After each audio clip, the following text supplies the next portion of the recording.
오래전에 청주에 갈 일이 있어서 청주 시내에 들어서는데, 운전하고 가면서 청주 시내에 딱 들어서는데 어떤 교회에, 큰 교회였어요. 아주 큼지막한 현수막으로 이런 글귀가 걸려 있었습니다. 하나님은 당신을 믿습니다. 하나님은 당신을 믿습니다. 그 현수막을 보면서 처음에는 고개가 갸우뚱해졌어요. 약간 생소하기도 했습니다. 왜 그렇습니까? 믿는 건 우리가 하나님을 믿지. 그리고 하나님을 이야기할 때는 보통 하나님이 당신을 사랑하십니다 라고 표현을 하잖아요. 그런데 거기에 하나님은 당신을 믿습니다 라고 되어 있으니까 뭔가 좀 어색하기도 하고 물음표가 생기기도 했어요. 하나님이 우리를 믿으신다. 여러분, 이게 무슨 의미일까요? 사랑하는 여러분, 저는 예수님의 십자가의 사랑을 우리를 향한 하나님의 위대한 사랑의 모험이라고 표현을 하고는 합니다. 모험이라는 단어는 실패의 가능성이 있을 때, 그렇게 실패할 가능성이 있음에도 불구하고 그 실패의 위험을 무릅쓰는 어떤 일을 모험이라고 합니다. 그런데 하나님께서 지으신 우리 인생을 향한 그 믿음을 가지셨습니다. 어떤 믿음입니까? 아들을 내어주는 그 사랑이 실패하지 않도록 우리 인생들이 그 사랑을 잘 깨닫고 가치 있게 여길 것이라는 믿음이었습니다. 그렇게 하나님 아버지께서 우리를 믿어주셨기 때문에 하나님께서는 독생자 아들을 그 사랑의 모험으로 우리를 위해 기꺼이 내어주셨습니다. 지난 주일 말씀을 통해서 우리가 함께 만났던 삭개오도 그렇게 주님께서 그를 믿어주셨기 때문에 그렇게 주님을 만나고 새 인생을 시작할 수 있게 되었습니다. 세상 사람들은 삭개오를 죄인이라고, 로마에 충성하는 반역자라고, 키 작고 왜소한 인생이라고 싫어하고 경멸하며 그를 내어버렸지만 예수님은 그를 버리지 않으시고 그를 잃어버린 자로 여겨주시고 찾아주셨습니다. 그를, 삭개오를 믿어주셨기 때문입니다. 사랑하는 여러분, 오늘 우리의 삶의 모습이, 오늘 나의 삶의 모습이 어떠한가와 상관없이 적어도 하나님 앞에 우리는 하나님께서 믿어주시는 인생이라는 사실을 잘 깨닫는 이 시간 우리의 삶이 될 수 있기를 소망합니다. 그 사실을 잘 깨달을 때 우리는 하나님의 우리를 향한 그 사랑을 더욱 잘 깨달아 우리를 믿어주시는 하나님의 그 은혜의 가치에 걸맞는 삶을 살아갈 동력을 얻을 수 있습니다. 오늘 함께 나누는 말씀에는 그렇게 우리 인생을 믿어주시는, 우리를 믿으시는 하나님과 그 믿음에, 하나님의 믿음에 반응하는 인생들의 모습이 담겨 있습니다. 그리고 거기에서 우리가 깨달아야 하는 은혜와 도전의 영적 메시지가 있습니다. 오늘 말씀을 통해서 그 은혜와 도전의 영적 메시지를 온전한 나의 것으로 삼는 우리 모두가 될 수 있기를 소망합니다. 화면 보시고 함께 읽어보겠습니다. 시작. 믿기 때문에 맡겨주십니다. 예수님께서 십자가를 감당하시기 위해서 예루살렘을 향해 가시는 그 길의 막바지에 이르렀습니다. 예수님께서 예루살렘에 가까이 다가가게 되자 제자들을 포함한 많은 사람들은 자신들이 기대하는 정치적 메시아로서의 예수님이 예루살렘에서 이제 어떤 정치적 혁명을 통해 하나님의 나라, 자신들이 기대하고 생각하는 다윗의 왕위를 잇는 위대한 하나님의 나라를 세울 것이라 기대했습니다. 그러나 예수님이 세우시는 하나님의 나라는 그들이 기대하는 그런 나라가 아니었습니다. 예수님께서 십자가를 통해 이루실 하나님의 나라는 정치적 혁명을 통해 이루는 나라가 아니라 십자가의 사랑으로 이루는 나라입니다. 그 사랑으로 십자가에서 죽으시고 부활하신 예수님이 승천하셨다가 이 땅에 다시 오시는 그날에 완성될 나라입니다. 그리고 그 완성될 나라를 향해 이 땅을 살아가는 우리 인생들이 책임감 있게 함께 이루어 나가게 되는 나라, 그 나라입니다. 예수님은 당시 제자들과 함께하고 있는 많은 무리들, 그리고 오늘을 살아가는 우리가 그 사실을 잘 깨닫고 하나님의 나라를 이루는데 귀하게 쓰임 받기를 원하십니다. 그래서 오늘의 비유의 말씀을 주십니다. 예수님의 비유는 왕위를 받기 위해 먼 길을 떠나는 귀인의 이야기로 시작됩니다. 이 예수님의 비유는 이 당시 이스라엘 사람들에게 익숙한 이야기였습니다. 로마의 지배를 받는 유대 땅을 다스리는 왕이 되려면 로마에 가서 왕위를 인정받아야 했기 때문이었습니다.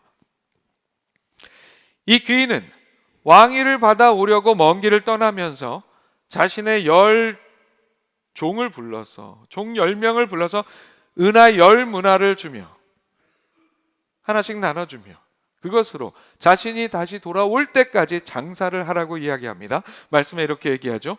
이르시되 어떤 귀인이 왕위를 받아가지고 오려고 먼 나라로 갈 때에 그 종 10을 불러 은하 10문화를 주며 이르되 내가 돌아올 때까지 장사하라 하니라.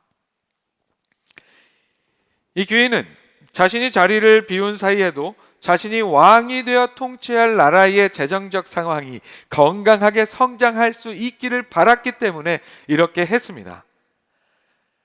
오늘 종들에게 나눠주는 이 은하 한 문화의 가치는 약 3개월 정도의 이 당시의 노동자들의 품삯 정도가 된다고 합니다.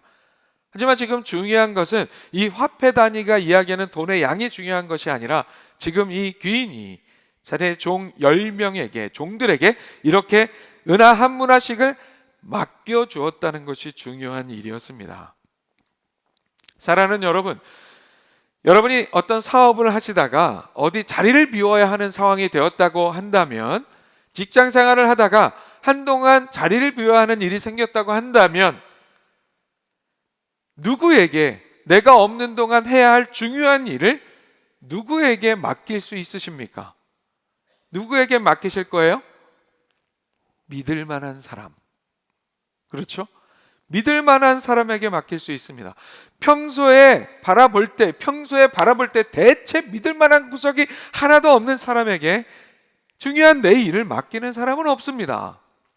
사랑하는 여러분, 오늘의 말씀은 예수님의 예루살렘 입성을 통해 당장 하나님의 나라가 이루어질 것이라고 기대했던, 자신들의 기준으로 생각했던 그 하나님의 나라가 이루어질 것이라고 기대했던 당시의 사람들에게 주시는 말씀입니다.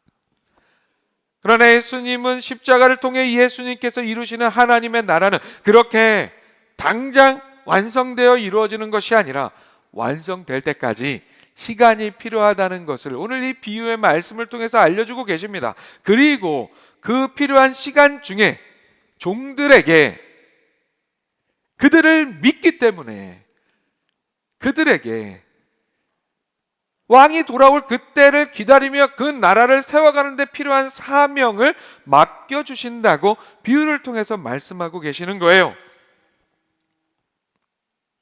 오늘 우리는 주님 다시 오시는 그날 완성될 하나님의 나라, 주님 다시 오시는 그날 완성될 하나님의 나라를 기대하며 살아가는 신앙의 삶을 살아갑니다. 전에 이미 우리가 함께 말씀 나눈 것처럼, 그래서 오늘의 우리는 이미 이 땅에 임한 하나님의 나라와 주님 다시 오시는 그날 완성될 하나님의 나라 사이에서 우리가 동참해서 세워나가야 할 하나님의 나라를 그야말로 책임감 있게 세워나가는 그런 삶을 살아가고 있습니다. 그리고 그 일을 위해서 하나님께서는 우리에게도, 우리의 삶에도 은하 한 문화씩을 맡겨주셨습니다. 오늘 우리에게 주신 모든 것, 나에게 주어진 모든 것, 우리가 그것을 활용하여 하나님 나라의 확장을 위해 헌신할 수 있는 그 모든 것이 바로 오늘 종들이 받고 있는 한 문화의 의미를 가지는 거예요. 그렇게 오늘 우리에게도 하나님께서는 그것을 활용하여 장사를 잘 하도록, 무슨 말입니까? 그것을 활용하여 하나님 나라를 위해서 헌신하도록 우리에게 맡겨주십니다. 왜 우리에게 맡겨주십니까? 무언가를 왜 맡겨주십니까? 우리를 믿으시기 때문입니다. 사랑하는 여러분, 하나님께서 여러분을 믿으십니다. 그 사실을 그야말로 믿는 여러분들 되시기를 축복합니다. 화면 보시고 다시 한번 함께 읽어봅니다. 시작. 우리를 믿어주시는 하나님은 공평하신 분이십니다. 자, 오늘 비유의 말씀은 마태복음에 먼저 등장하고 있는 달란트의 비유와 비슷합니다. 달란트의 비유와 그 구조가 똑같아요. 그런데 마태복음의 달란트 비유에서는 주인이 종들에게 5달란트, 2달란트, 1달란트를 이렇게 다른 양의 달란트를 줍니다. 말씀에 이렇게 얘기해요. 각각 그 재능대로 한 사람에게는 금 5달란트를, 한 사람에게는 2달란트를, 한 사람에게는 1달란트를 주고 떠났더니. 그런데 오늘 누가복음의 말씀에서는 주인이 종에게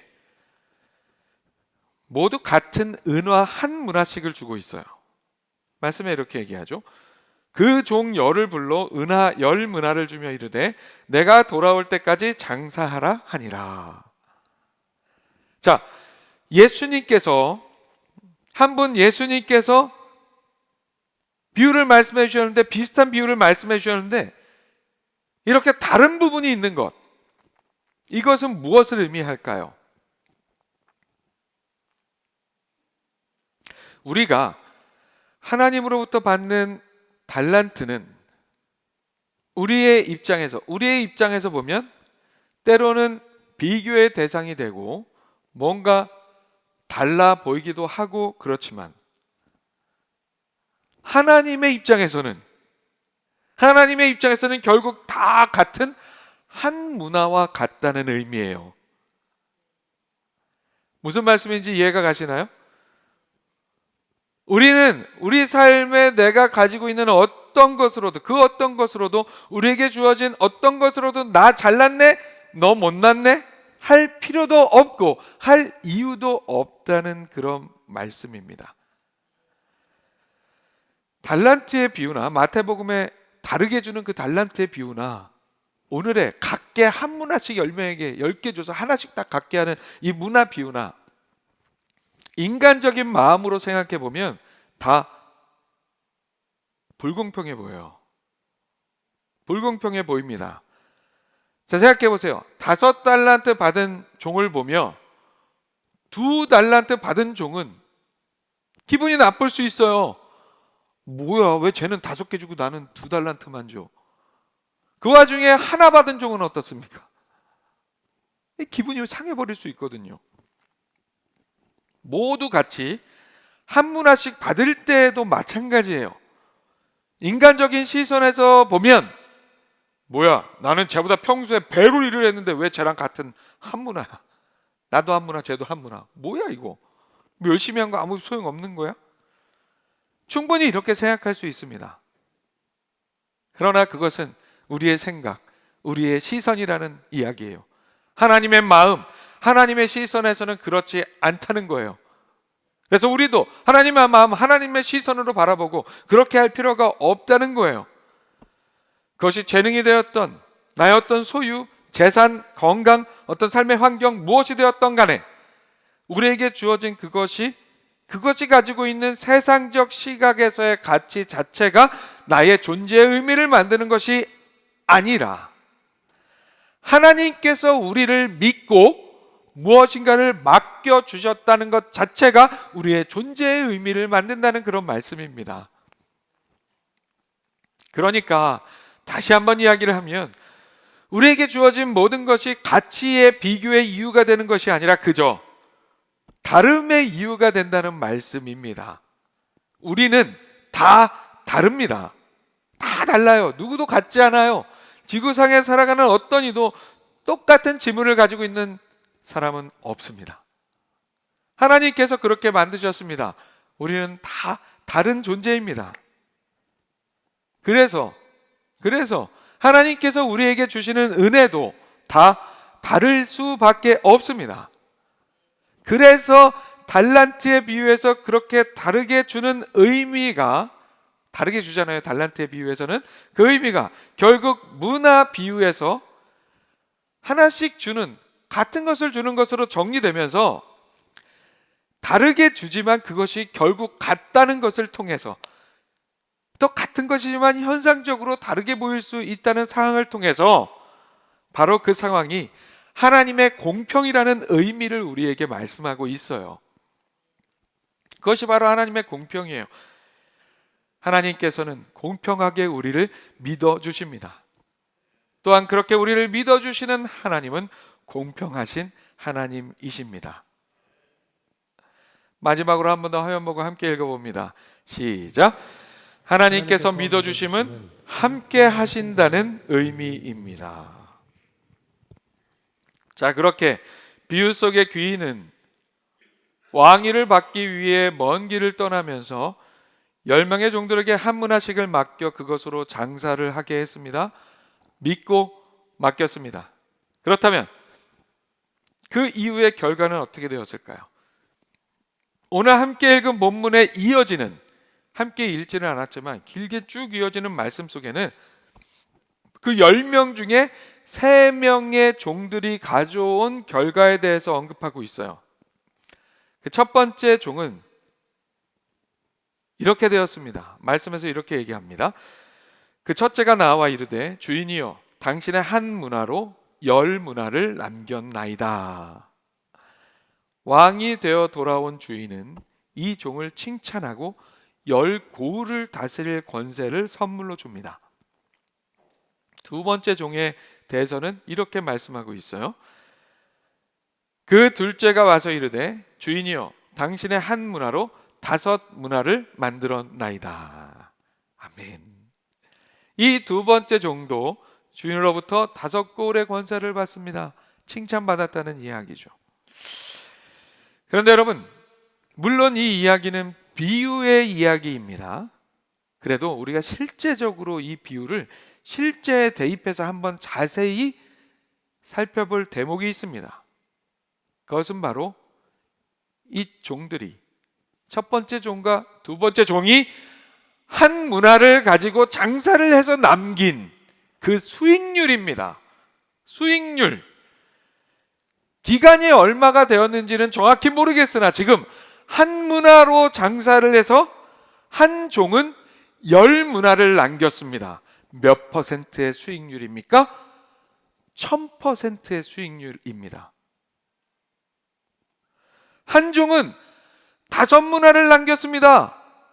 500%의 수익률입니다. 사실 이 종들이 그렇게 최선을 다하는 일은 결코 쉽지만은 않은 일이었습니다. 장사를 하는 일 자체가 성공할 수도 있고 실패할 수도 있는 일이었기 때문입니다. 그러니까 주인이 맡겨줬다고 해서 섣불리 장사를 하는 일도 쉽지 않은 일이에요. 게다가 지금 자신들의 주인이 떠나 있는 상황에서 그 주인이 진짜 왕위를 받아서 돌아오게 될지 어떻게 될지 정확히 알지 못하는 상황이기도 했습니다. 뭔가 불분명한 상황이에요. 왜냐하면 이 당시의 백성들의 여론은, 많은 백성들은 이 종들의 주인이 왕이 되기를 원치 않았기 때문이었습니다. 왕위를 받기 위해 떠난 귀인에 대한 백성들의 생각이 어떠했는지 말씀은 이렇게 이야기하고 있어요. 14절의 말씀입니다. 그런데 그 백성이 그를 미워하여 사자를 뒤로 보내어 이르되 우리는 이 사람이 우리의 왕됨을 원하지 아니하나이다 하였더라.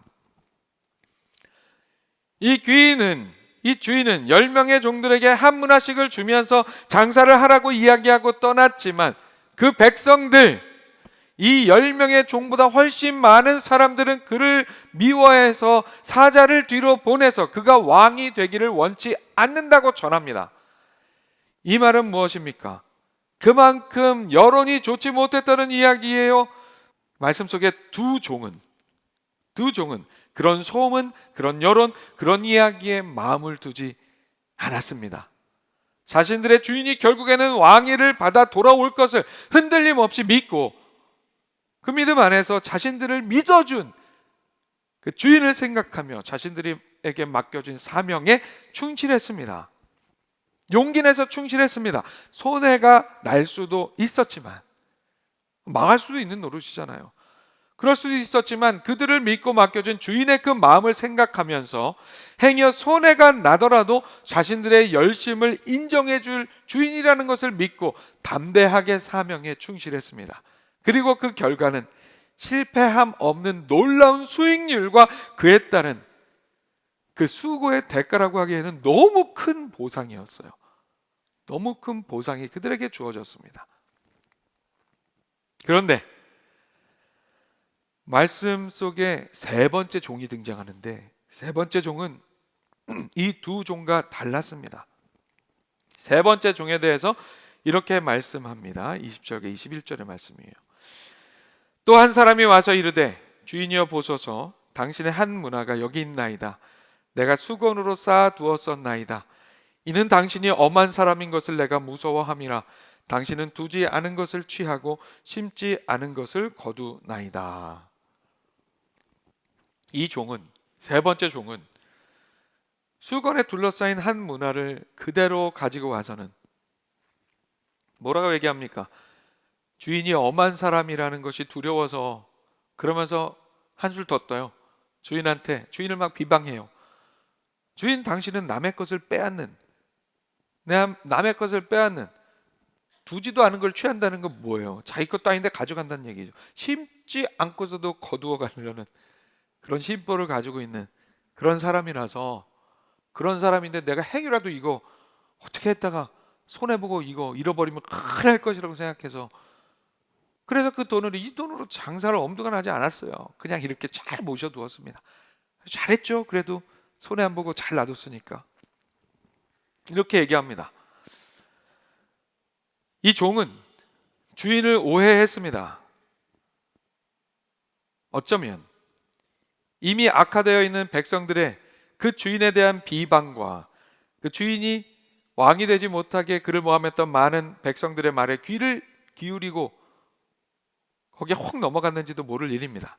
그래서 잘못했다가 손해를 보면 주인에게 혼날 것이고, 이 주인이 결국 못 돌아오면 이거 내 거 되는 거야 하면서 그대로 묵혀 두었습니다. 사랑하는 여러분, 우리가 하나님께서 우리에게 주신 모든 것을 달란트 삼아, 문화 삼아 그것으로 하나님 나라를 위하여 우리에게 주어진 사명에 순종하며 나아갈 때 하나님께서 우리와 함께 하십니다. 말씀 속에서, 비유의 말씀 속에서 주인은 결국 백성들의 방해에도 불구하고 왕이 되어 돌아왔습니다. 우리는 우리 주님이 다시 오실 것을 믿습니다. 결국 다시 오실 것을 믿고 우리를 믿어주셔서, 그래서 하나님 나라를 이루는 일에 주님의 손과 발이 되도록 우리를 믿고 우리에게 맡겨주신, 하나님께서 우리에게 주신 모든 것으로 우리는 우리의 사명을 용기 있게 이루어나가는 삶이 될 수 있어야 합니다. 오늘 말씀 속에 등장하는 칭찬받는 종의 삶을 흔들림 없이 살아가는 우리가 될 수 있기를 소망합니다. 하나님께서 믿어주시는 삶답게 하나님과 사람들 앞에 그야말로 믿을 만한 인생으로 세워져 가는 우리 모두가 될 수 있기를 주님의 이름으로 축원합니다.